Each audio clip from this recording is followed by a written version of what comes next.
పెట్టింది. ఎందుకంటే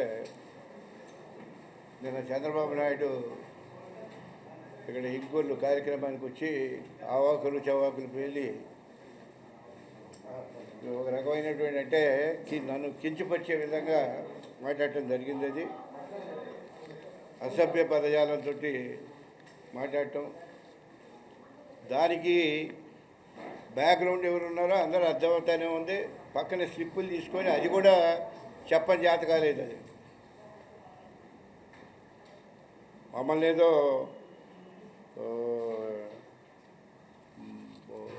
ఒక రకంగా చెప్పాలంటే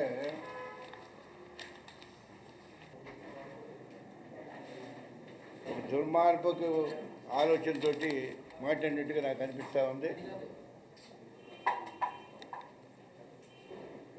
ఆయన ఇచ్చిన స్టేట్మెంటు చీరాల్లోనంట 2019 వరకు అంటే మన జీవితం మొత్తం మీద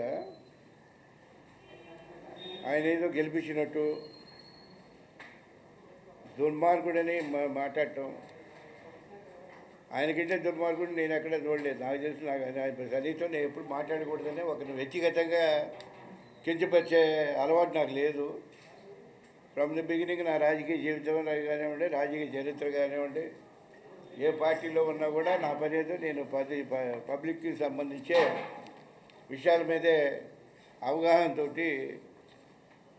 మాట్లాడటం కానివ్వండి, అవసరమైతే అధికారం ఉన్నా లేకపోయినా కూడా ఒత్తిడి చేసి ప్రభుత్వ పరంగా పనులు చేయించే విధంగా మనం తీసుకురావడం కానివ్వండి, అది ప్రజలకు ఉపయోగపడే విధంగా మనం జీవితం అంతా నడుస్తామని. ఈయన సరే చరిత్ర నేను అంత లోతుగా ఎక్కువ బాధలుచుకోలేదు. ఎక్కువ మాట్లాడితే చరిత్ర మొత్తం తీయాల్సి వస్తుంది. అది కొంతవరకే నేను మాట్లాడతాను. ఇప్పుడు ఈయనంతా కష్టాల్లో ఉన్నప్పుడు అంటే ఆయనతో వాళ్ళతో లేవని, ఎవరితో బాగుకు చెందామని వెళ్ళాడని మాట్లాడతారు. ఇట్లాంటి తుచ్చమైనటువంటి నీచ బుద్ధులు ఆయనకున్నాయి, కానీ నాకు లేదు. నాకు ఎప్పుడు కూడా నేను ఒకటి ప్రాపకం కోసం ప్రాకులు వెళ్ళేవాడు కాదు, అదేవిధంగా బాగుకు చెందామని వెళ్ళేవాడు కాదు. నీ చరిత్ర ఏందో నా చరిత్ర రా, ఓపెన్ ఛాలెంజ్ చేద్దాం, కూర్చుందాం, మాట్లాడదాం. I'm ready any time anyway. నీ ఆఫీసులో ఏమన్నా వస్తాను నేను. తప్పుడు మాటలు నాలుక నోరు ఉందని చెప్పని పబ్లిక్ లెట్టిల్లాగా దాన్ని మామూలుగా మాట్లాడటం అనేది అది సహించేటటువంటి విషయం కాదు. యువతల వాళ్ళ క్యారెక్టర్ కూడా ఏందో చూసి మాట్లాడాలి. ఇట్లాంటి దుర్మార్గ ఆలోచనలో పక్కన స్లిప్పులు తీసుకొని మాట్లాడటం, అది దాన్ని తీవ్రంగా ఖండిస్తామన్నాను. అదేవిధంగా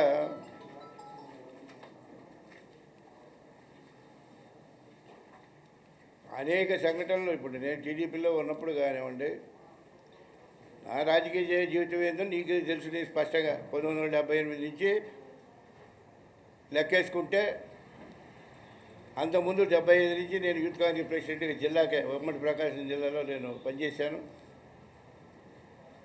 అంతకుముందు తర్వాత మేము కాంగ్రెస్లోనే ఎమ్మెల్యేలు కావడం కానీ ఆయనైనా నేనైనా అందరూ కూడా కాంగ్రెస్లోనే ఎమ్మెల్యేలుగా రావడం జరిగింది. అది అయితే నిన్న జరిగిన విషయానికి వచ్చేటప్పటికి మధ్య మధ్యలో చాలా గ్యాప్స్ వచ్చి ఉన్నాయి. ఆ హిస్టరీ చెప్పాలంటే మీకు ఒక 1 hour టైం పట్టుద్ది, కాబట్టి నేను అంత దూరం పోవట్లేదు. ఏదేమైనా కూడా నిన్న జరిగిన విషయం మీద నేను మాట్లాడుతూ ఉన్నా. దానికి 2019లో చీరాల్లో ఎమ్మెల్యే టికెట్ అసలు నేను అడగలేదు. ఫస్ట్ పాయింట్ నేను చెప్తున్నాను, ఆ పార్టీలో ఎవరినన్నా అడగండి, నేను చీరాల పోతాను, నాకు టికెట్ ఇవ్వమని చెప్పి నేను అడగలేదు. ఆ రోజున నిన్ను నీ కొడుకుని బూతులు తిట్టారని చెప్పని, ఎవడో బూతులు తిట్టారని మీకు అది మీ దుగ్ధ తీసుకోవటానికి నన్ను బలవంతంగా అక్కడ పంపించారు. దాని రిజల్టు సరిపోయినందువల్ల వచ్చిన రిజల్ట్ ఎంతో మీకు తెలుసు. అదేవిధంగా ఆ రోజున వాళ్ళు మాట్లాడేదానికే మీకు సత్తా లేదు. బ్రహ్మాండమైన మెజారిటీ ఇచ్చారు చీరాల ప్రజలు, ఇర్రెస్పెక్టివ్ ఆఫ్ పార్టీ. అదే అప్పుడు అక్కడ స్థానిక పరిస్థితులు అనుకోండి, మనకుండే పరిచయాలు అనుకోండి, లేకపోతే పార్టీ పరంగా ఉండే స్ట్రెంగ్త్ అనుకోండి, రకరకాల అన్నీ మిక్స్ అయి ఉన్నాయి. ఏదో నేను గెలిపిస్తే ఆయన వెళ్ళాడని చెప్పని మాట్లాడుతామన్నాడు. నీకు అంత సత్తా ఉంటే నీకు పక్కనున్న లోకేష్ ఎందుకు గెలిపించుకోలేకపోయారు? మంగళగిరిలో చీరాల దాకా మాట్లాడుతున్నారు.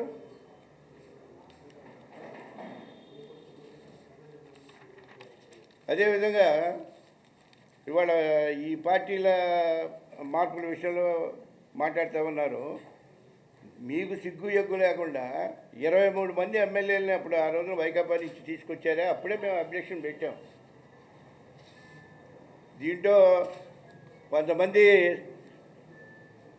దేనికోసం ఆశించి వచ్చారో,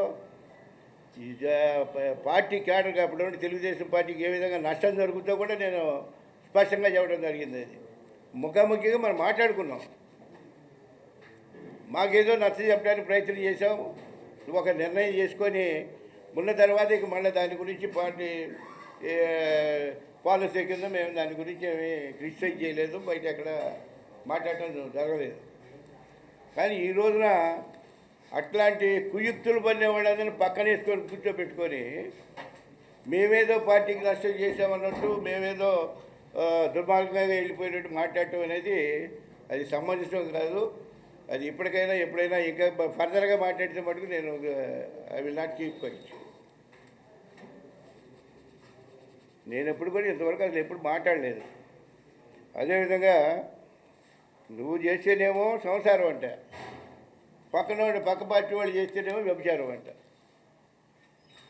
సిగ్గుండాలి. మన నోటితో మాట్లాడేటప్పుడు 2 రకాలుగా మాట్లాడకూడదు. ఏదో ఒక స్టాండ్ తీసుకోండి.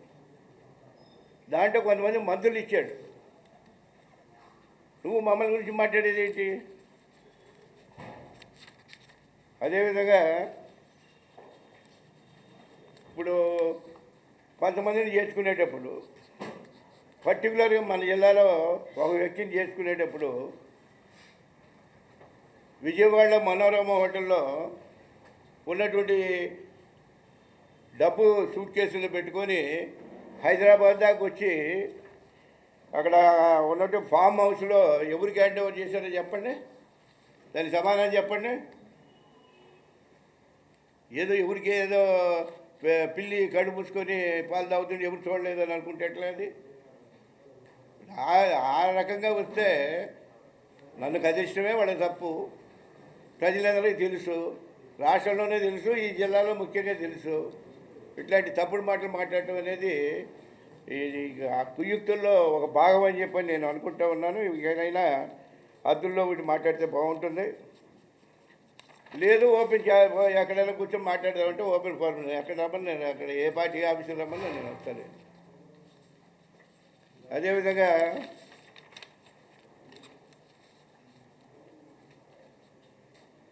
ఇప్పుడు పార్టీ అక్కడ ఏం జరుగుతుంది?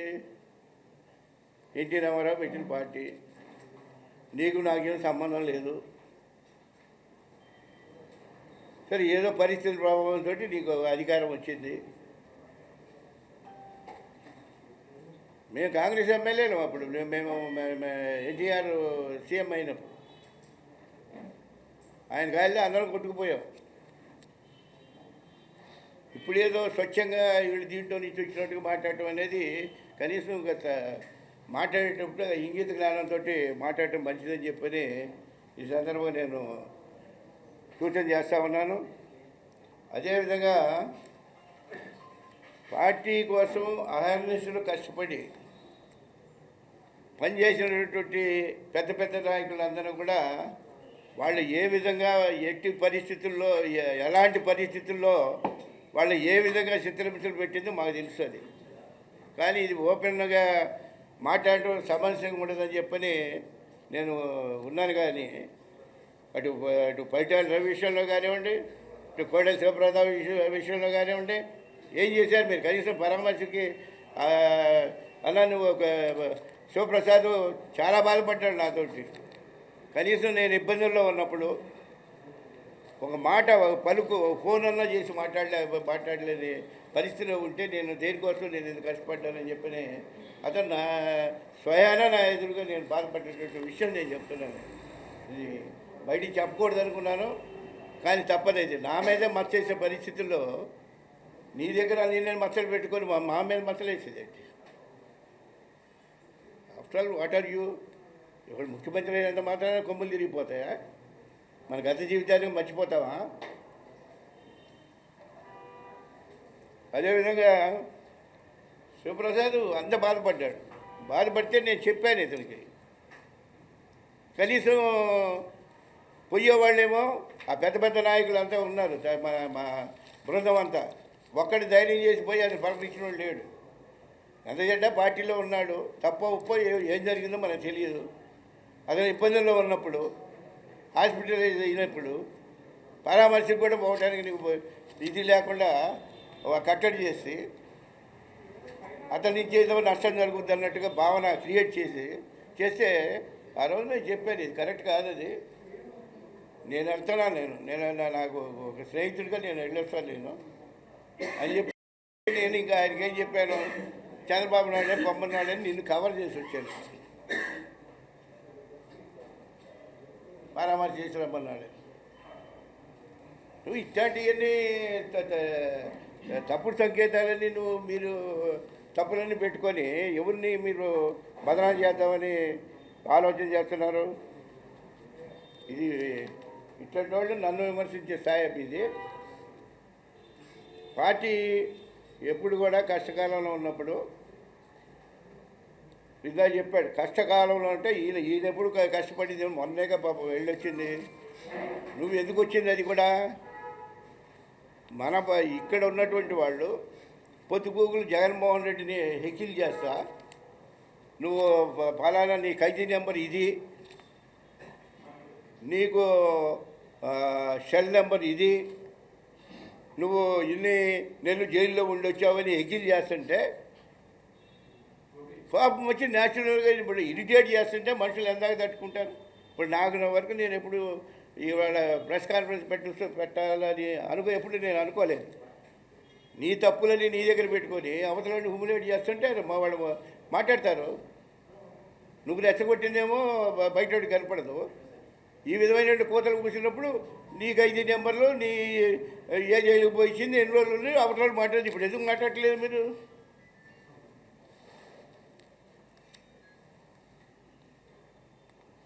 ఈ కొత్తగా పొలపకట్టకి కొత్త డబ్బున్నాళ్ళే కావాలా?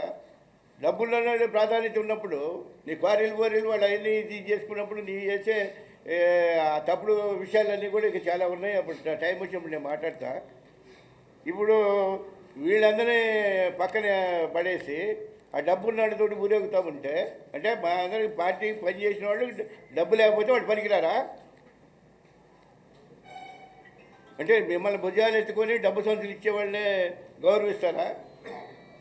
అంటే కార్పొరేట్ సంస్కృతిని ఎప్పుడు ఎంతోకాలం, చాలా కాలం అయింది అది ఇంట్రడ్యూస్ చేసి. 1996 నుంచి నడుస్తూనే ఉంది కార్పొరేట్ వ్యవస్థ. ఎన్ని కుటుంబాలు బలైపోయినాయి పార్టీలో.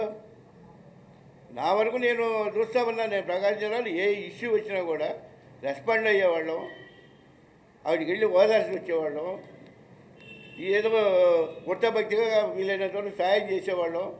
మా చేతుల్లో లేకపోతే ఇంకొంచెం సాయం చేసే విధంగా మేము ఏర్పాటు చేసేవాళ్ళం తప్ప ఇట్లాంటి కక్కుర్తి వ్యవహారాలు చేసి ఈ టీడీపీలో ఉన్నటువంటి నాయకుల్ని వేమవరం ఇన్సిడెంట్ చెప్తాను. దీనికి అందరికీ పరామర్శలు పెడితే మమ్మల్ని నేను కూడా వెళ్ళా కమిటీల్లో. అనంతపూరు, ఇతర ప్రాంతాల్లో కర్నూలు, ఇతర ప్రాంతాల్లో ఇది జరిగిన కూడా ఒక టీం వేసేవాళ్ళు. కమిటీ నిజ నిర్ధారణ కమిటీ మేము పోయి ఇచ్చాం. చేసి అక్కడ ఉన్నటువంటి ఫ్యాక్ట్ ఫైండింగ్ ఏంటనేది చూసుకొని వచ్చేవాడు. అదే మాకున్న సమాచారం మేము చెప్పేవాడు. నా కాన్స్టిట్యున్సీలో అప్పుడు వేమవరం అనే గ్రామంలో డబల్ మర్డర్ జరిగితే కనీసం పరామర్శకు ఒకటి పంపించలేని దౌర్భాగ్యంలో మీరు ఉండే ఈ పార్టీలో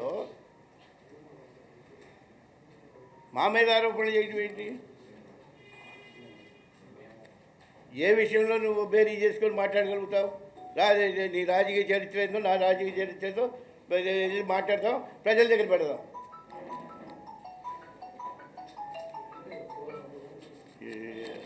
అంతేకాకుండా ఇప్పుడు నేను అనేకసార్లు ప్రసంగాలు మీరే ఉన్నారు, విని మీకు బోరు కొట్టుంటుంది. పార్టీ అధికారంలో లేనప్పుడేమో కార్యకర్తలే నా ప్రాణం అంటారు. వీళ్ళకి అది నమ్మి కనుక ఆ పోలింగ్ బూతుల దగ్గర అక్కడో ఇక్కడో పడి కేసులు ఇరుక్కుంటూ వాళ్ళ గురించి పట్టించుకోరు.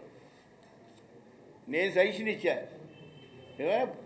పార్టీకి పనిచేసి పార్టీ పరంగా వచ్చే కేసులన్నా మనం ఎడ్యుకేషన్ పెట్టమో లేకపోతే వాళ్ళకి ఏదైనా ఫైనాన్షియల్ సపోర్ట్ ఇవ్వటమో, కనీసం వాళ్ళ కోర్టుల దాకా వెళ్ళి వచ్చేదానికి ఖర్చులనే ఇవ్వాల్సిందే అని చెప్పని నేను సజెస్ట్ చేశాను. దాన్ని పక్కన పడేశారు. ఇంక దానికి ఏదో కథలు చెబుతారు, ఇన్సూరెన్స్లు ఆ ఇన్సూరెన్స్లు ఈ ఇన్సూరెన్స్లు చచ్చిపోయిన తర్వాత వచ్చాయి. ఇవన్నీ ఆవేదన ఉన్నా కూడా మేము ఎప్పుడు ఈ విధంగా ఎప్పుడు మాట్లాడలేదు. ఈ బల్లికొరకు మండలం వ్యవహారం దాంట్లో వచ్చింది కాబట్టి నుంచి మటుకు నాకు మనసులో చాలా ఆవేదన ఉంది. కనీసం ఒక్కడు కూడా వచ్చి పరామర్శ చేయలేదని. అక్కడ ఉన్నటువంటి ఆడవాళ్ళు కళ్ళమ్మ నీళ్లు పెట్టుకొని, అయ్యా మమ్మల్ని మీకు ఓటు వేసినందుకు మమ్మల్ని ఏ విధంగా చంపుతారా, తెలుగుదేశం పార్టీకి ఓటు వేసినందుకు అని చెప్పారంటే మేము ఏం సమాధానం చెప్పాలా? నాకు అప్పుడు కోపం వచ్చి నేను అన్నాను, ఆ చేసుకున్నవాడిని చేసినవాడిని వాళ్ళు మాట్లాడుకోండి, ఇది నా తప్పు కాదు, నేను వద్దని చెప్పాను. నువ్వు ఇది ఇచ్చి ఆ తప్పులన్నీ చేసి మీ ఇక్కడ పార్టీకి పనిచేసి నీకు నాకు మా ఇద్దరికంటే ముందు ఉన్నాళ్ళు వాళ్ళు పార్టీలో. ఆ విధంగా మాట్లాడటం మరి ఆ దుర్మార్గపు ఆలోచనలు మీకుంటాయి కానీ మాకు ఉండవు. ఇంకోటి ఇంత దాకా ఎందుకు? మన ఇద్దరం ఒకసారి వచ్చాం 1978లో.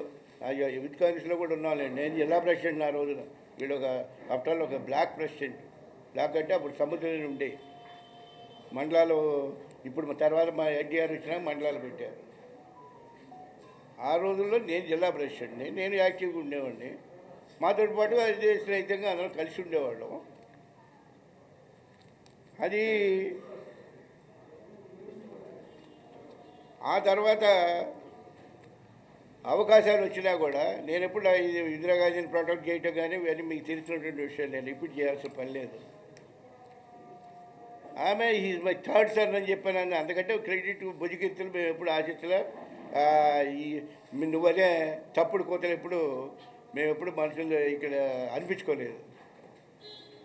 నీ స్వార్థానికి నేను ఢిల్లీ వెళ్ళి పివి నరసింహారావుకి ఆ రోజున పివి నరసింహారావుని కన్విన్స్ చేసి, అంటే చిత్తూరు జిల్లాలో ఉన్నటువంటి పాలిటిక్స్లో మేము ఒక రకంగా నేను ట్రై చేసుకుంటే నేను మంచిగా ఆ రోజు. కానీ నాకు అసలు ఇది లేదు. సరే ఇతను నోరు తెచ్చి అడిగాడు, వచ్చి నేను ఢిల్లీ వెళ్ళాము. అటువేమో మన రాజగోపాల్ నాయుడు గారు ఉన్నారు ఎంపీగా చిత్తూరు జిల్లా నుంచి. ఆయనేమో రంగా గారి ద్వారా ఆయన రికమెండ్ చేశారు. నేను పివి నరసింహారావు గారికి ఆయన నచ్చ చెప్పి, ఎందుకంటే కిరణ్ కుమార్ రెడ్డి గారి ఫాదరు ఆయన శిష్యుడు, పివి శిష్యుడు అమర్నాథ్ రెడ్డి గారు అని ఆయన మంత్రిగా చేశాడు. ఆ రోజున నేను పట్టుబట్టి ఇది చేస్తే ఆయన నవ్వుతా అన్నాడు. ఏమైనా అందరూ నాకు నెగబట్టుకుని వస్తే నువ్వు ఇంకోటి కోసం వచ్చావు ఏందని క్వశ్చన్స్ వేసిన సందర్భాలు ఉన్నాయి. వీళ్ళందరూ అక్కడే ఉన్నారు. అవన్నీ గతం మర్చిపోతే ఎట్లా? సరే మంత్రి అయ్యావు. మంత్రి అయిన తర్వాత మాకేం పరపచ్చాలే ఎప్పుడు రాలా. సరే ఎన్టీ రామారావు కళ్ళల్లో పడ్డాము, మంత్రిగా కష్టపడి వచ్చాడని పిల్లలు ఇచ్చాడు. సరే తర్వాత సంగతులు నేను మాట్లాడినాను. ఇకపోతే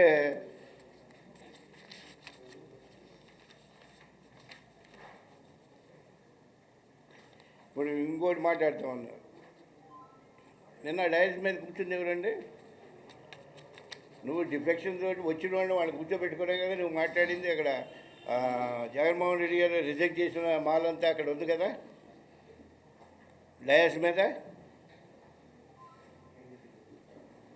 ఈ పక్కనన్నా చూసుకొని స్లిప్పులు అందుకునే అంత శ్రద్ధ పక్కన ఎవరున్నారు, ఏ పార్టీ నుంచి ఎవడు వచ్చాడు, డయాస్ మీద ఎవడున్నాడు, ఎవడు పార్టీకి పనిచేశారనే జ్ఞానం కూడా ఉండదా?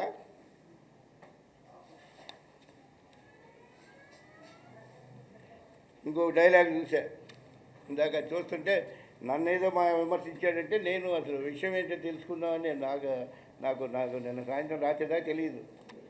అయితే నేను ఫామ్ హౌస్ అక్కడి నుంచి వచ్చేటప్పటికి నా విషయం మా నాడు చెప్పారు ఇట్లంటే నేను మొత్తం తీసి దాంట్లో ఉన్నది చూసిన తర్వాత నాకు అనిపించింది ఇది అది ఇతను చాలా తప్పు మాట్లాడాడు, అది కరెక్ట్ కాదని చెప్పని. అందుకనే మన ప్రెస్ కాన్ఫరెన్స్ పెట్టడం జరిగింది. అంతేకాకుండా ఇక మాట్లాడుతూ ఉన్నాడు, చెప్పడానికి సరదాగానే ఉంటుంది. ఆయన అంతా పక్క పార్టీల్లో ఉన్న వాళ్ళందరినేమో వచ్చేనేమో వాళ్ళ చెత్త అంట, ఇక్కడ ఆ చెత్తను తెచ్చి ఇక్కడ వేస్తే సెంట్ అంట, సెంట్ అవుద్దా అని ఒక క్వశ్చన్ వేశాడు. ఈయనేమో సెంట్ ఫ్యాక్టరీ పెట్టి మరమ్మతు చేసి ఆ 23 మందిని కూడా ఎంతమందిని పునీతులు చేసి పెట్టాడో చెబితే బాగుంటుంది. అది కనీసం పెనాయిలన్నా.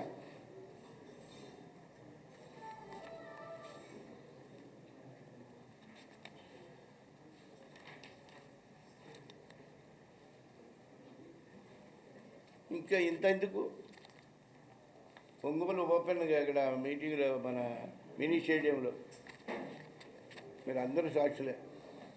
అంటే కొంతమంది కొత్త వాళ్ళు వచ్చారు, కొత్త ఛానల్స్ వచ్చినాయి. కానీ సిద్ధారాఘవరావు మంత్రిగా ఉన్నాడు, అప్పుడు వినయ్ చంద్ కలెక్టర్గా ఉన్నాడు. వినయ్ చంద్ అనుకుంటే వినయ్ చందే కదా ఉంది. నువ్వు ముఖ్యమంత్రిగా ఉండే స్థానంలో నీ అది కూడా మర్చిపోయి నువ్వు ఇప్పుడు గలీజ్ మాటలు మాట్లాడేదానికి ఎవరైతే నిన్ను తిట్టారో, మా అబ్బాయి కొడుకులు తిట్టారు అని చెప్పని నన్ను ఒత్తిడి చేసి నన్ను అక్కడికి పంపించి నీ దుగ్ధ తీర్చుకోవడానికి, నీ పంతం నెరవేర్చుకోవడానికి వాడి కుర్చీలాగి ఇచ్చావంటే నీకు అంతకంటే సిగ్గుసేట్ ఏమైనా ఉందా? దాని వాల్యూ ఏంటది? అసలు చాలామంది చూసినట్టు బాధపడ్డారు. మా కార్యకర్తలే చూసే ఏంటి నన్ను రమ్మంటే చేస్తారు, గౌరవం చూస్తారు. పక్కన మంత్రిని లేపి, ఆ పక్కన కలెక్టర్ని లేపి అవతలకు పంపించి కుర్చీ లాగుతాడు. వాళ్ళందరూ సమ్మగా ఉంది. అప్పుడు అమలక్కలు తిట్టినప్పుడు అంతానేమో అది దాని మీద దొంగ తీసుకోవడానికేమో మా మధ్యలో పరిపరిశులు చేయడానికి ప్రయత్నం చేస్తుంటారు. మేమే కావాలి, ఎవడైనా చేసి చెట్టు బయటపడని చేస్తారు.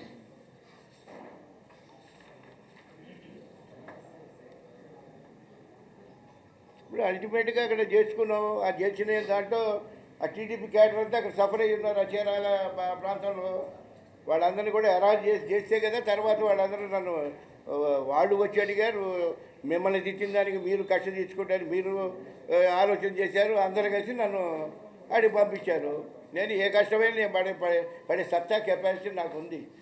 గెలిపోవటం అనేది దాని గురించి నేను పెద్ద లెక్క పెట్టను. నీకు మనం ఎంత ఇది చేసుకుంటే 23 సీట్లు ఎందుకు కన్ఫర్మ్ అయ్యారు అంటే పక్కనేమో మిమ్మల్ని అందరూ గెలిపిస్తే పోయారంటే అక్కడ స్థానికంగా బోల్డ్ సమస్యలు ఉన్నాయి. సమస్యలు పరిష్కారం చేయాలి.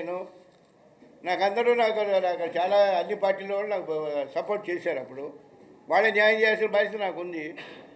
నేను అందుకనే వాళ్ళందరితో మాట్లాడే ఒక డెసిషన్ తీసుకున్నాను.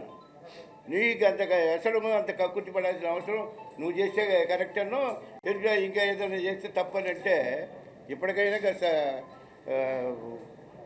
మైండ్ దగ్గర పెట్టుకొని మాట్లాడితే బాగుంటుందని చెప్పి నేను ఈ సందర్భంగా సూచన చేస్తూ ఉన్నాను. నీకు అట్లయితే చీరాలలో జరిగిన అంతకుముందు జరిగిన ఇన్సిడెంట్స్ అన్నిటికీ నువ్వు బాధ్యత వహించాలి కదా. ఈ టైంలో కూడా హెరాస్మెంట్ జరిగింది కదా అక్కడి క్యాడర్కి. వాళ్ళు అడిగితే వాళ్ళు చెప్పరా?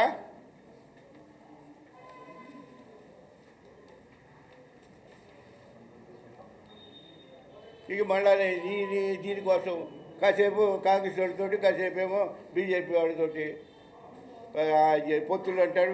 ఇది అప్పుడు ఉంటే ఎవరికి చెప్పకుండా పోయారు కదా. ఇప్పుడు పార్టీ ఫోరంలో ఉన్నప్పుడు డిస్కషన్ వస్తుంది. డిస్కషన్ వచ్చినాక దీని మీద ఏది మంచి చెడు ఏంటి అనేది జరుగుద్ది. అప్పుడు మోడీ ఓడిపోతాడని ఒక ప్రచారం వచ్చింది. తప్పిమని వెళ్ళి అక్కడ రాజీవ్ గాంధీ మెడలో రాహుల్ గాంధీకి అన్నీ రాహులే. రాహుల్ గాంధీ మెడలో దండేసి వచ్చినటువంటి చరిత్ర మనం మర్చిపోతే ఎట్లా? నువ్వు చేసేవి ఒకటే, మేము చేసేవి ఒకటే. అదేవిధంగా బీజేపీ వాళ్ళతోటి వాళ్ళకి మళ్ళీ మన ఇబ్బంది వచ్చేటప్పటికి మళ్ళీ వాళ్ళతోటి ఇది ఉండటం, బ్యాలెన్స్ చేసుకోవడానికి ప్రయత్నం చేయటం. మనకి ఎన్ని జరిగినా అంతర్గతంగా బోల్డేందని నేను అంత రోజుకి వెళ్ళలేదు. కానీ నాకున్నటువంటి నేను అట్టైన విషయాల్లో నేను మీ అందరితో షేర్ చేసుకోవాలనుకున్నాను. ఎవడు రమ్మన్ మనం ఎదురుగా మాట్లాడతాను. రమ్మన్ మనం అతని ముఖం అది మాట్లాడేవాడు కన్నా బుద్ధి లేని వాళ్ళు ఎప్పుడు చెప్పాడో. నేనేమైనా సీట్ అడిగానేమో, అక్కడ ఎవడైనా అడగండి. నేను రాజకీయాల నుంచి అనుకుంటాను. తప్పుడు కోతలు ఇట్లా చెప్పుకోను కదా. మాకు అబద్ధాలు చెప్పే అలవాటు లేదు, నాకు అవసరం కూడా లేదు.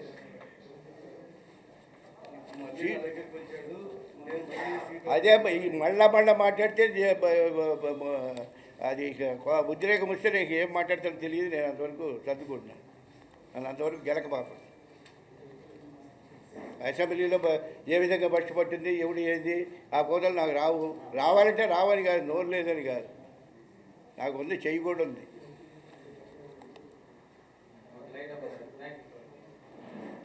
ఇప్పుడు దాన్ని సీట్ అనేది నేను అడగలేదు. వాడు ఆ తప్పుడుతనంగా ముందు ఫస్ట్ వాడు విత్డ్రా చేసుకోవాలి, నేను అడిగాను అనేది.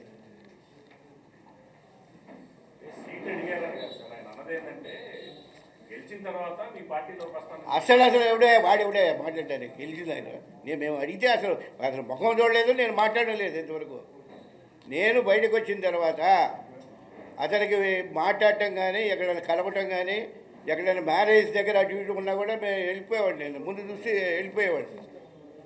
అతను ముఖం నేను చూడలేదు, నన్ను చూసాడో లేదో నాకు తెలియదు. కానీ అట్లాంటి తప్పుడు కొంతలు మటుకు కొట్టడం అంత మంచిది కాదు. ఎవడి పొలిటికల్గా గెయిన్ అవుదామని తప్పుడు వార్తలు చెప్పడం తప్ప అతను ఏ విధంగా ఏ అవసరం వచ్చింది? నేను స్టాండర్డ్గా అక్కడ పనిచేసుకుంటా ఉన్నాం. అది జగన్మోహన్ రెడ్డి గారు మాకున్నటువంటి అండర్స్టాండింగు. వెంకటేష్ని మా టీంలో పెట్టాను అని చెప్పి నేను చెప్పటం. బాస్ గారు మేమందరం కలిసి అప్పుడు వెంకటేశ్వరికి ఆయన బాధ్యతలు అప్పచెప్పడం జరిగింది. పార్టీ తరఫున ఆయన ఇన్ఛార్జి. ఇంకా సిగ్గు లేకుండా వీళ్ళకి అది మాట్లాడతారు. ఇంకా అది చాలా తీవ్రంగా ఖండిస్తున్నాను నేను ఆ విషయం మీద. ఎవడు వస్తాడని చెప్పాడు అతనితోటి. నేను ఒక్క మాట అన్నా మాట్లాడాను ఎక్కడన్నా? ఇట్లాంటి అవాకులు చవాకులు వాళ్ళ దగ్గర ఈ జాతకం పూర్తిగా తెలిసిన వాడిని నా దగ్గర మటుకు బొడతూపులకి చింతగా రాతాయని భావించు బాబండి. మీకు సిగ్గు లేకపోతే నాకుంది.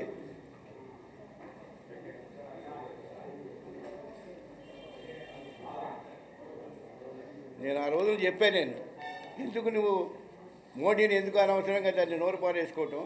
ఆయన భార్య ఎక్కడుంటే ఎందుకే ఒడ్డు బలిసి మనం మాట్లాడి ఆ రోజు ఈ తప్పుడు కొత్తలు కూర్చున్నందువల్లే కదా ఇవన్నీ కూడా దేశ స్థాయిలో ఈ న్యూసెన్స్ అంతా క్రియేట్ అయింది. ఇప్పుడేమో వాళ్ళ కాళ్ళు వీళ్ళ కళ్ళు పట్టుకొని తిరగాల్సిన అవసరం వచ్చింది. రైట్ రాయలకు ఉండొచ్చుగా. నోరు జారకూడదు ఎప్పుడైనా. నేను ఎందుకంటే నాకు కోపం వచ్చినా కూడా ఇంకా నోరు వేరే పదాలు రాకుండా ఇంకా జాగ్రత్త పడుతున్నా. మరి వీళ్ళకి ఈ టైంలో ఎందుకంటే ఈ టైంలో నాకు అర్థమైంది. నేను ఈ టైంలో ఎందుకు టార్గెట్ చేశారంటే పచ్చూరులో ఓడిపోయే పరిస్థితి ఉంది. ఆ రోజున నేను చేరాలకు పోయే టైంలో ఉంటే నన్ను పిలిపించి ఏలూరు సాంబశివరావు కూడా ఉన్నాడు కదా, అతనే చెప్పాడు. నన్ను పిలిపించారు. నాయుడమ్మ గారు వాళ్ళందరూ పాపం వాళ్ళు చెప్పారు, సార్ ఇది మమ్మల్ని సైడ్ ట్రాక్ చేసి మాకు ప్రాధాన్యత లేకుండా చేస్తూ ఉన్నారు, దాని బదులు మాకు ఇంత విషయం ఇది మేము పోతాం, మేము చేయలేమండి అన్నారు. ఇంకోటి వచ్చాడు, మా ఉరితాడు ఇవ్వండి, మేము ఉరేసుకొని పోవాల్సిందేను ఓటు వేయాలంటే. అట్లాంటి సిచ్యువేషన్ నుంచి నేను దాన్ని సామరస్యంగా లాక్కొచ్చి నేరంలోకి బయటపడ్డాం. ఆ ఉన్నటువంటి అంతర్గతంగా ఉన్నటువంటి తగాదు అద్దంకిలో అదే జరిగింది. మరి దెబ్బ వేసుకొని గుండె మీద చేసుకోమని చెప్పమనంటే ఏ విధంగా గెలిచారో ఖండం పడాకృష్ణ చేయకుండా ఇవన్నీ వచ్చినాయా? నేను ఛాలెంజ్ చేస్తున్నాను మా క్యాడర్ కానీ వీళ్ళని కానీ, వాళ్ళందరూ విషయం తెలుసుగా. కూర్చొని కుతంత్రాలు పెట్టి స్లిప్పులు ఇచ్చి వాడెవడో నోటితోటి మా బాగిచ్చిన ఇది కాదు. దమ్ముంటే రండి చూసుకున్నాను స్ట్రైట్గా.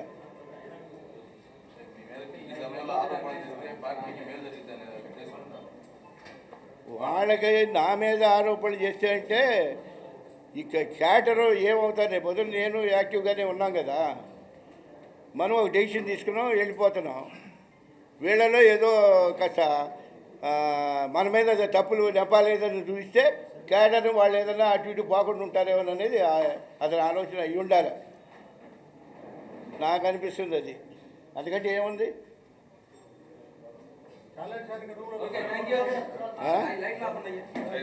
చెప్పండి, ఎవడైనా చెప్పండి, ఏది అడిగినా నేను చెప్తాను.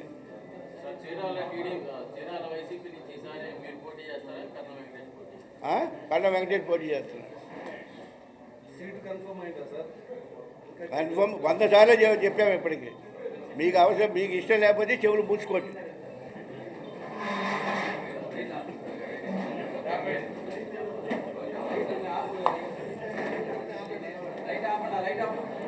కానీ అందరూ కలిసి భోజనం చేసి తర్వాత